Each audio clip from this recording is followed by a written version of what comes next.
Hi, I'm Benj. I record as Semtek, DJ Persuasion, and a few other things. I'm here today to talk to you a little bit about my career, my label Don't Be Afraid, and a few tips and tricks I've picked up in the studio over the years. I want to start by telling you about the first track that I ever had a go at writing. So, in our music classroom at school, we had some Acorn Electron computers running something called Sibelius, which is a scoring software. And we had these sound canvas, general MIDI, orchestral sound modules. But being as they were GM, they had a drum kit and some percussion on them. Now, at the time, we used to go into a record shop called Fat Cat in Seven Dials in Covent Garden. Brilliant shop. And what a day out that was. Now, the reason we used to go there is because shops like Black Market and Unity wouldn't give youngers like us the promos that we were after.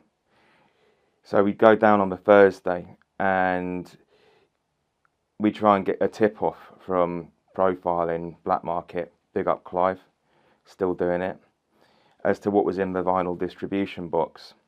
And then we'd head over to Fat Cat, where they were not into jungle really. They were more into deeper music like Detroit techno, UK techno. I mean, they had incredible stuff in there, and it's a shame that we were a bit young and didn't have very good taste. But we'd go down there and they'd give us the Metalheads promos and the True Players promos that we were looking for. So, using Sibelius at the time and this sound module, when we were sort of meant to be doing our coursework, I've realised that you can actually use the scoring software just like a MIDI piano roll and just draw in the drum. If you figure out which notes the drums are on, just draw in the drum sounds, 16 notes for the hi-hats and everything. And so I managed to cobble together a primitive attempt at a track, partly using a cassette deck that we could double track on. I took it down one day to the guys at Fat Cat and they were very, very nice, and I played it to them.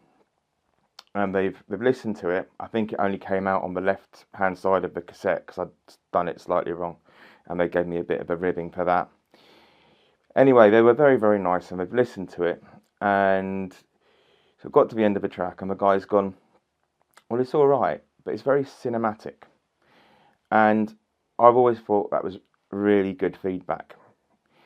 So, without realising it, partly on account of the sounds that I had access to, but also partly because I'd gone a little bit hard on, chord progressions and stuff. I'd made something that was a little bit tasteful, maybe, a bit polite. And of course, they knew that the music that we were buying was, squelchy, acid bass lines and ragga samples. So I think he saw straight away that maybe it wasn't quite me. And I thought that was great advice at the time. Now, people are going to say, well, it's good to be cinematic. What about Vangelis? Blade Runner soundtrack, for example. Listen, if I'd taken him down something resembling the Blade Runner soundtrack, I don't think he would have said it was too cinematic. Anyway, big up Fat Cat crew.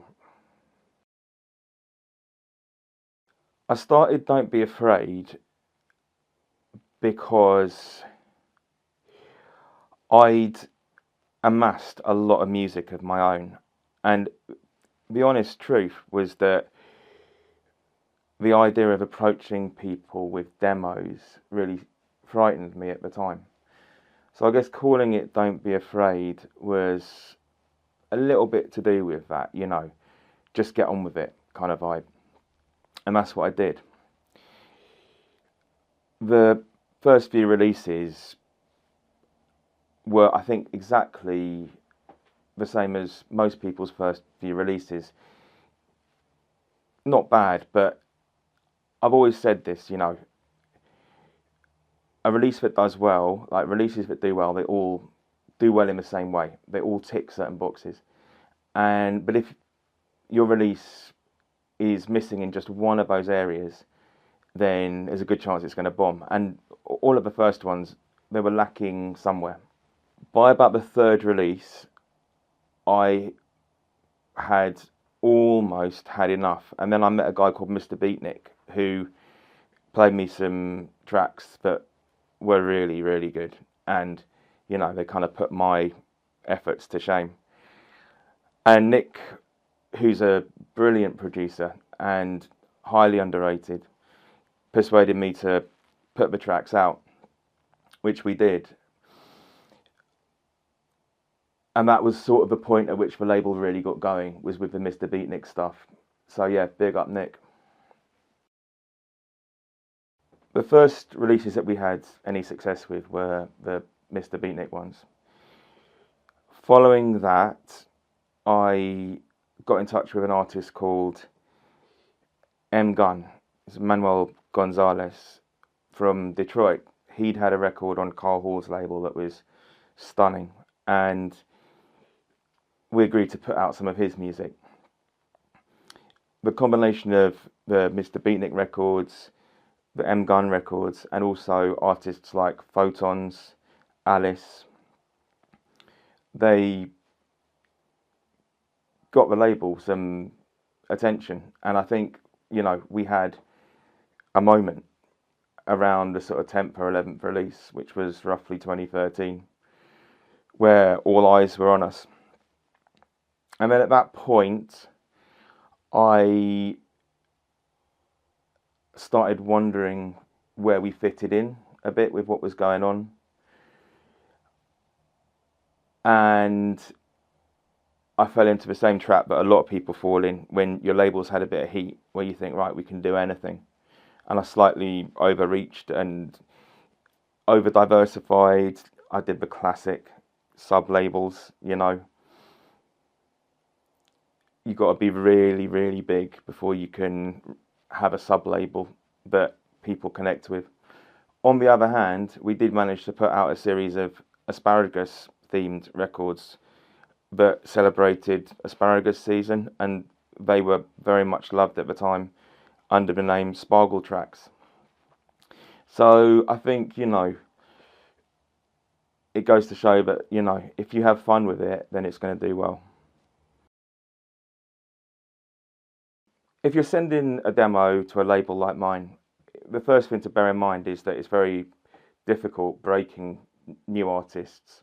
So being patient and managing your expectations as to where you might begin is really important. It always works best for me if someone sends at least 3 or 4 tracks, so I can get an idea of the different vibes that you work in. And the other thing is, for me, I prefer if you send tracks that aren't mastered. It lets me know what the mastering might be able to achieve. And when people send tracks that are mastered, it also makes me wonder if you're going to enjoy the mastering that we use, because we kind of have a signature sound and we have our guys that we use. Back in 2012, when Coeur de Lion, and incidentally, if you're a French speaker, I apologise because it's terribly misspelt. Back then, I was, you know, working on a laptop and some headphones and a pair of hi-fi speakers, and to be honest, that's not a bad setup. In between then and now, I've graduated to an analog studio with lots of very fancy gear. That was fun for a bit, although just having a space where you can work and where you can put it all, even if it's in your own house, it's not easy. And I think we probably have been, you know, kicked out of at least one rental on account of the noise. So these days, I use a hybrid setup. I also really enjoy going in and out of different people's studios, and I've gotten better and better at getting in somewhere and using the gear that they've got in ways that benefit me without wasting the time. So in terms of analog versus software, well, in an ideal world, if you're working in analog, I feel as though having a desk at the center of the whole thing is going to get the most out of it. However, that's not always practical. On the whole, I tend to find that analog gear can give you a little bit more for less of a headroom hit. So you might get a bit more flavour and a bit more presence, not in the technical term of presence, but just, presence and kind of vibe, which helps the part to cut through and leaves you a bit more headroom in your mix. I can tell you that's the case because I've compared settings on very accurate emulations in software with chains of the real thing, and I always slightly prefer the hardware, more or less, but it's a subtle difference. One aspect of using the hardware though is that of course it's hands-on if you're there in person, and that suggests settings that you might not come up with in software. So at least having some experience of using the real thing, even if you don't own it, if you can go in somewhere for a day and have a go, that's a really good idea. So the studio gear that I can't live without is my friends, and I'm very lucky to have pals who are incredibly proficient when it comes to mixdown, especially. For example, my friend Sam Bingo, who's based in Bristol, he's been doing this professionally for longer than anyone else I know, and I often send a track over to him, and he's always going to tell me, saturate it harder, smash the drums harder, and I don't always take his advice, but quite often I take sort of half of it, and that perspective's really helpful. So big up Bingo, big up Socks and everyone else over at Pineapple. The bit of kit that's most inspirational to me right now, and the newest thing that I'm using on every session, is something called Access Analog. So Access Analog is a studio in Boulder, Colorado, over in the States. You can log in to their sound card from your laptop or your computer if you have an internet connection, and you can actually operate their gear remotely and in real time hear the results. I was laid up for quite a long time and not able to go into physical studios, so I've come to rely on the service that Chris and Dan provide. One of the aspects of it, forgetting the fact that it's remote, is that you can save presets on real hardware and you can save chains. How remarkable is that? But I also love the spiritual aspect of your audio traveling over land and sea, getting this VIP treatment and then coming back. So yeah, big up Chris and Dan, everyone at Access.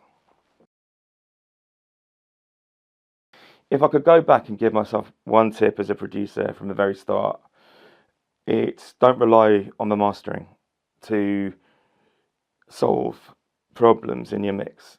Ideally, take something to mastering that they can have fun with and that they can elaborate on and add colour and vibe to. But ultimately, if you can fix the balance before you end up at the mastering, you're going to end up with a better master.